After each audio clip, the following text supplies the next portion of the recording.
des couleurs à tomber, des animaux partout, c'était juste waouh quoi.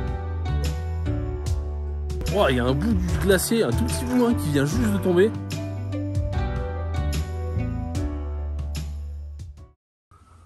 Bon, tu crois qu'ils sont encore là? Ils sont partis ou quoi? Moi j'y vais.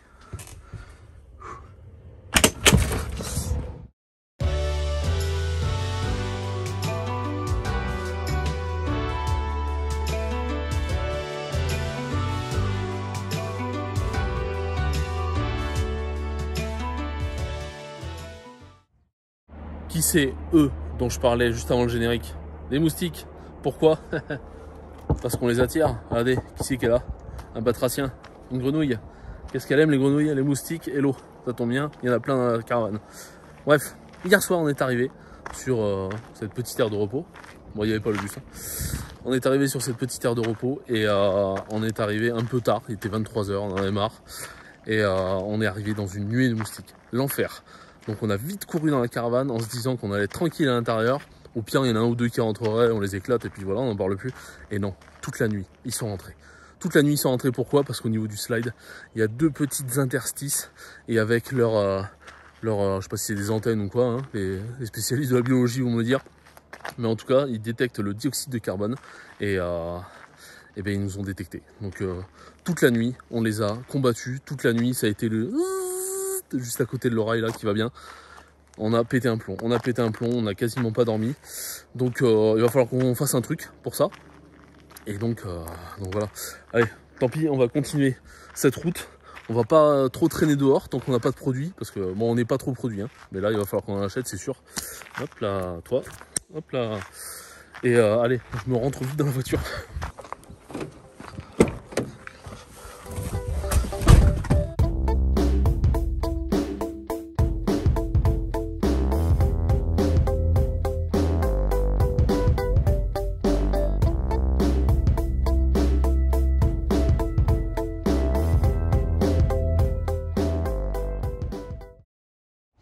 Bienvenue à Whitehorse, on est dans la capitale du Yukon. On est arrivé là hier soir pour faire un gros ravitaillement et surtout pour planifier la suite de notre itinéraire parce qu'il n'y a que dans les grosses villes qu'on trouve du Wi-Fi et les grosses villes dans le nord-ouest du Canada, c'est rare.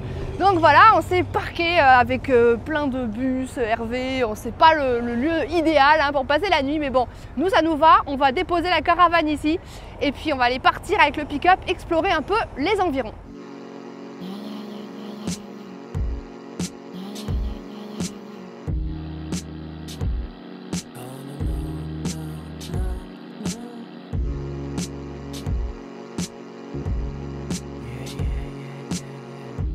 Alors on est parti au sud de Whitehorse, direction Carcross et on a emprunté une petite route scénique, la route d'Annie Lake. Effectivement, c'est très mignon, petite route gravillonnée, entourée de montagnes et de jolis lacs.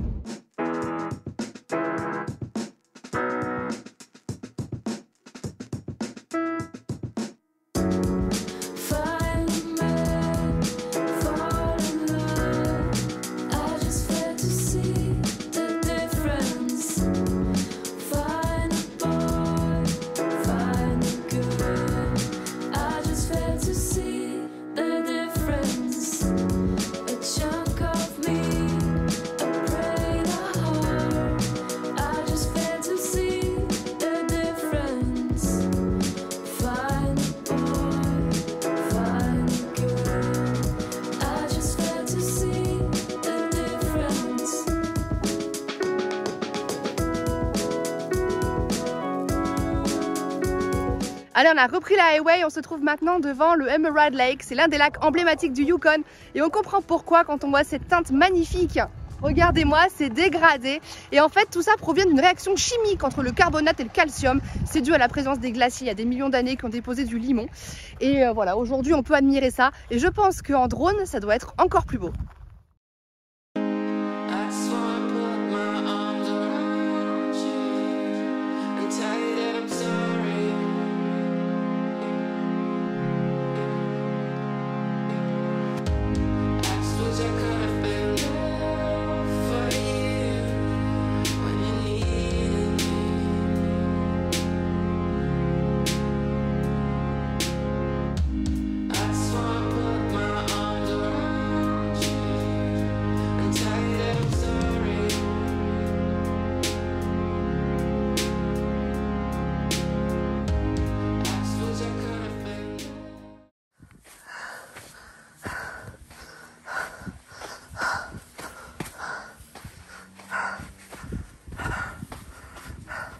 Qu'est-ce que je fous dans le désert, moi? J'étais tranquille au Canada et... Il s'est passé quoi? Sandrine? Et là?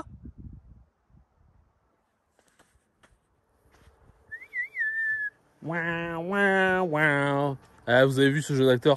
Hollywood, des années de métier. Bref, nous sommes dans le Carcross Desert. Le seul désert canadien, je crois. En tout cas, tout petit désert. C'est les résidus d'un lac glaciaire qu'il y avait ici à l'époque, qui a laissé une dune. Ouais, parce que moi j'appelle ça une dune. D'ailleurs, eux aussi ils appellent ça une dune, ils le savent. Et mais bon, voir plein de sable comme ça, avec des sapins dedans, entouré de montagnes avec de la neige dessus, bah, c'est quand même assez peu commun. Donc du coup, il y a plein de gens qui en profitent, qui font du quad dedans, voilà. Il y a des traces partout, ou qui marchent dedans comme des clampins comme nous. Mais en tout cas, c'est super sympa à découvrir. Et profitons-en. Allez, on quitte enfin notre parking, c'est bien pour 1 ou 2 nuits max, hein, les parkings quand on a des choses, du ravitaillement à faire. On préfère la nature, donc on a rendez-vous avec le parc national de Kluane.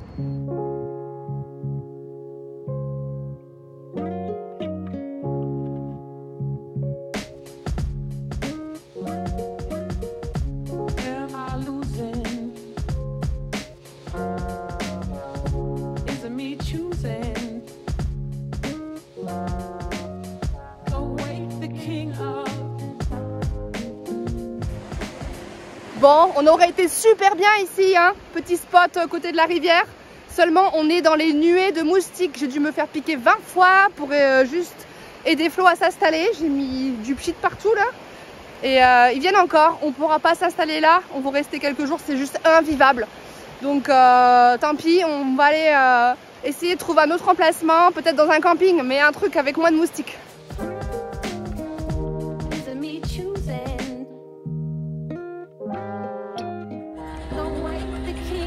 Est-ce que c'est mieux ici? Non. Bon voilà, on s'est mis au camping du parc. On paye plus cher et on est toujours embêté.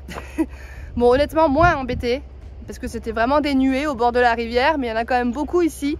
Donc je pense que c'est un peu tout le secteur. Donc on va devoir prendre notre mal en patience et faire avec. Et surtout trouver les fuites de moustiques. Parce que moi je refais pas 2 nuits comme la dernière fois. Alain est parti faire une petite balade au bord du lac Kathleen, à 2 pas du camping. C'est tout charmant, il n'y a personne. On est bien, on aurait pu être super bien et passer l'après-midi ici au bord de l'eau. Mais les moustiques sont là, voilà, de nouveau, des nuées de moustiques. C'est difficile de sortir sans se faire dévorer. D'ailleurs, j'en ai sur la main là, donc je me dépêche de faire cette vidéo. Bon, tout ça pour vous dire que c'est vraiment gênant. C'est les moustiques, ça devient pénible. J'espère qu'on va pas trop faire une fixette dessus. La petite est allergique en plus, donc ça nous fout le stress. Et il y en a vraiment beaucoup et on profite pas du tout. Donc voilà, j'espère qu'on arrivera soit à faire abstraction, soit ça va être compliqué pour la suite. Mais bon, allez, on verra bien.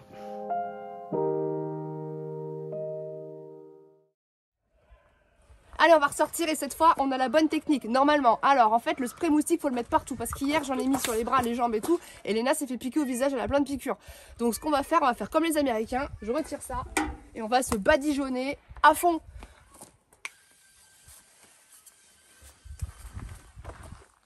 Voilà. Alors moi c'était un peu moins extravagant quand je l'ai fait. C'est pour la caméra. Voilà.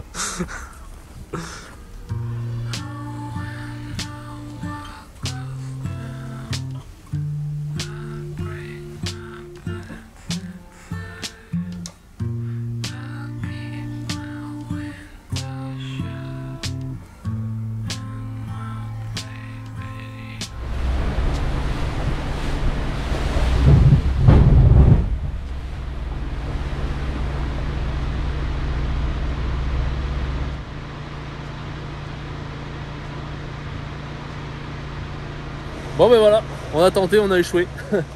On n'a pas le bon équipement, on a le savoir, on a l'habitude, mais on n'a pas le bon équipement. Un F-150 c'est clairement zéro pour faire des pistes, etc. Après, on essaiera d'autres, mais franchement on a fait 100 mètres de la piste, on l'a raclé partout. Et en fait on est parti avec l'idée du RAM l'année dernière, on passait partout, donc on s'est pas posé la question. Et là on a dit non c'est pas vrai, on passe pas déjà. 100 mètres, dégoûté, hein. Vraiment, ah il y a une petite ornière, c'est rigolo. Oh, c'est pas vrai, c'est pas possible. Bon voilà, et en fait la faute comment ça s'appelle, à la boîte dessous là, je sais pas comment ça s'appelle, la gearbox là, enfin bref, le truc de transfert dessous qui est beaucoup trop bas, donc c'est 0. Le truc il a ça du sol. Bref, allez, on continue quand même l'exploration de cette zone, mais sans 4x4.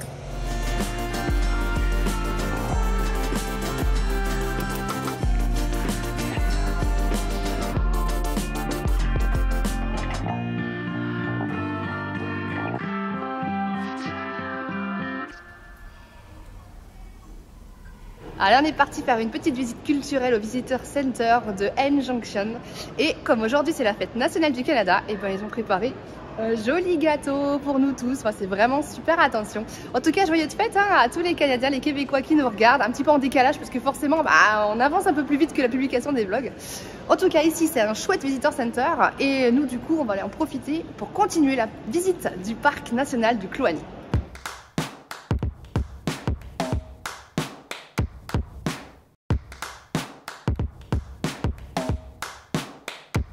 Bon bah comme chez les Smart Trippers, on ne lâche rien, et ben on est à nouveau sur une piste. Voilà, on va tenter de faire celle-là. Elle est un petit peu plus loin, elle mène à une rivière. On nous l'a recommandé au Visitor Center. On va voir si ça passe.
Bon, ce matin on a été médisant avec ce F-150 des villes.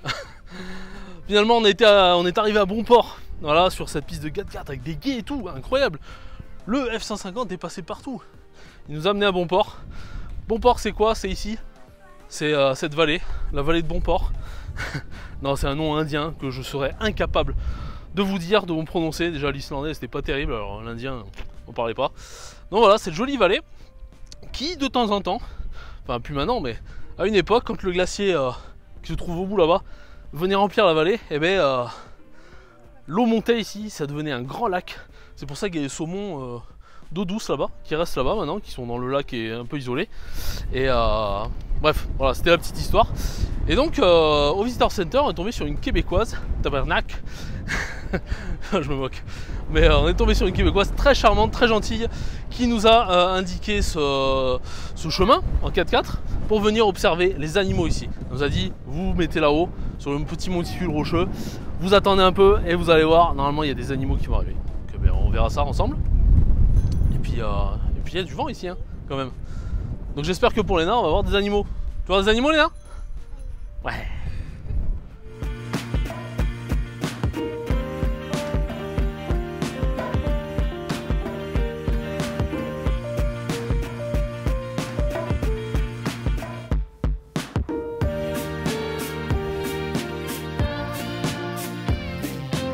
Alors, vu que t'es rentré avant moi, est-ce que t'as vu des choses? Ouais, j'ai vu un animal, un oiseau.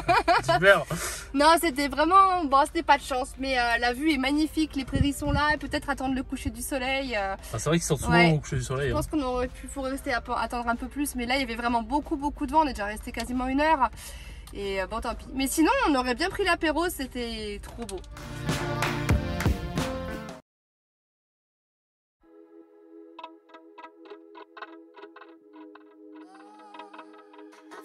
Allez, on est parti pour une nouvelle journée dans le parc de Kluani. On a pris la route direction nord, celle qui mène à l'Alaska.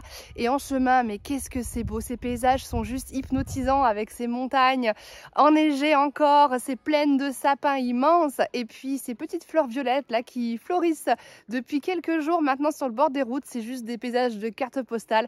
C'est très très beau, vraiment. En tout cas, on s'arrêtait encore dans le parc pour faire une petite balade à la recherche des mouflons.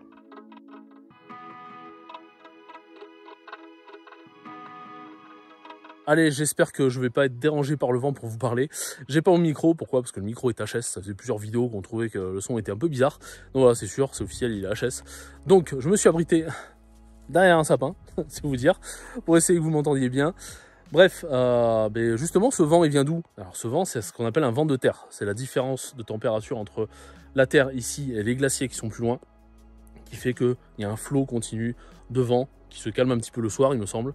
Mais en tout cas, c'est un vent qui est constant et qui peut être assez pénible, surtout pour parler, pour faire une vidéo. Toujours est-il que ce vent vient des glaciers. Il y a 2 langues glaciaires tout au bout de la vallée qu'on voit malheureusement pas. 2 langues glaciaires qui sont absolument, enfin c'est des bijoux. Elles sont magnifiques, elles se rejoignent toutes les deux à un endroit avec des traînées noires au milieu. Enfin c'est vraiment un paysage mais splendide. Mais on peut pas le voir d'ici. Il faudrait pour ça aller faire un tour d'avion. Y aller en avion, c'est plus de 1000 $. Autant vous dire que le budget, c'est pas possible. Avec l'essence, le prix de l'essence qui est en ce moment en Amérique du Nord, on peut pas se permettre. Donc du coup, tant pis. On aurait pu y aller à pied. C'est 32 km aller, 32 km retour, 64 km pour aller juste voir les langues glaciaires un petit peu de haut. Donc c'est pas possible, surtout que le sentier est fermé en ce moment parce qu'il y a une famille de grizzlies qui est assez agressive apparemment. Donc il faut pas y aller en ce moment. Et, mais en tout cas, ces 2 langues glaciaires appartiennent au système, au champ de glace Logan. Il s'appelle, il me semble, qui est le plus grand champ de glace hors zone polaire. C'est monstrueux, j'ai plus le chiffre en tête. Et en tout cas, on en prend plein les yeux dans cette vallée avec des monts enneigés, enfin voilà, c'est juste splendide ces vallées glaciaires.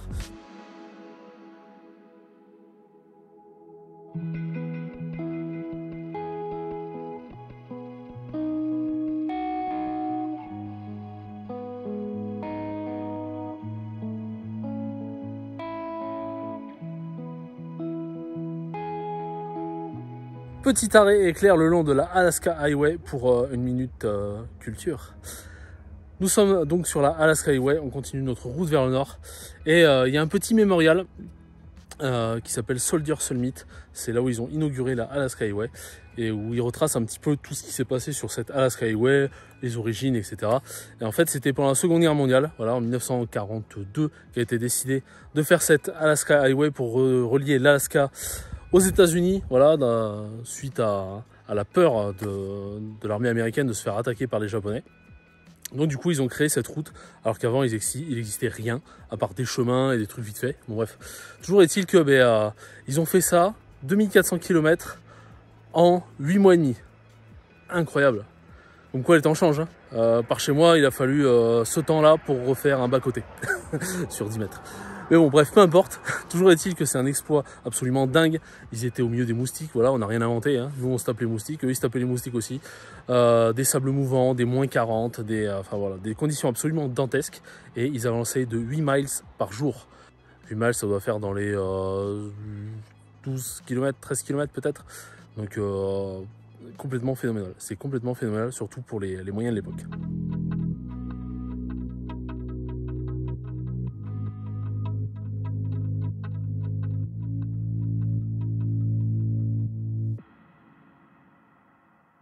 Alors autant je dis chapeau pour les mecs qui ont fait la highway, autant les mecs qui l'entretiennent, zéro. Avant ça allait, mais alors là c'est une catastrophe. Entre, comment ça s'appelle le bled là? Entre le lac, bon je sais plus le lac, entre le lac et la frontière, on a croisé des Québécois qui nous ont prévenus, qui nous ont dit, vous allez voir, la route elle est belle, mais alors elle est pourrie. Effectivement elle est très pourrie, ça fait, il y a des jumps, il y a des machins, c'est pour ça que je me garde le mec devant en alerte là et je vois comment il se comporte avec sa remorque et comme ça moi je vois où c'est que je passe.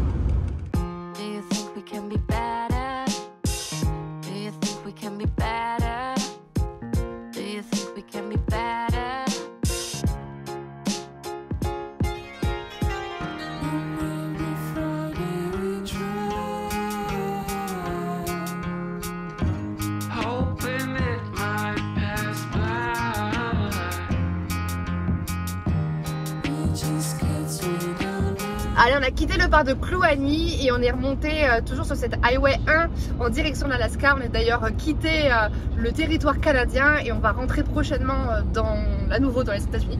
Et là, en fait, on est accueilli par un gros feu de forêt. Donc, d'un coup, en fait, tout s'est couvert. On a une épaisse fumée qui nous entoure. Ça rougeoie partout.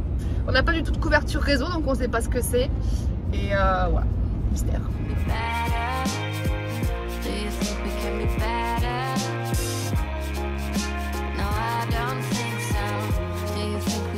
Alors on vient d'arriver à la douane et là la voiture me met remorque déconnectée, bizarre. Par contre je regarde là, j'entends craquer. Toute la vitre est fissurée. Entièrement. Il a dû y avoir un pet. Alors là, pour remplacer ça, bah, je sais pas comment faire. Avec tous les cailloux qui volent. Alors, on vient de passer la frontière, donc ça c'est bon, pas de problème. De toute façon, il y a la date marquée jusqu'à notre vol retour, donc ça, il n'y a pas de souci. Et je vais, écoutez,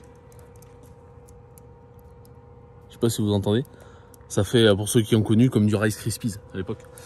Ça craque dans tous les sens, donc je vais, ouais, ça va taper là, je pense, ici là. Oui. Je vais mettre du scotch partout pour éviter que ça aille dans tous les sens. C'est du double vitrage à ce moment-là, donc c'est cool. Normalement, c'est couvert par l'assurance, donc ça devrait aller. Il va falloir qu'on les contacte et tout le tralala. Bon, bref, encore notre chat noir.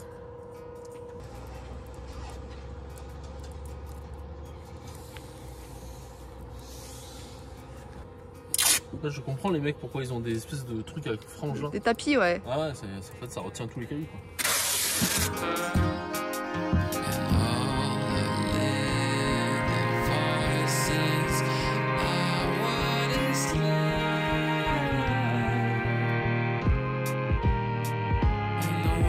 Bon, on s'est posé.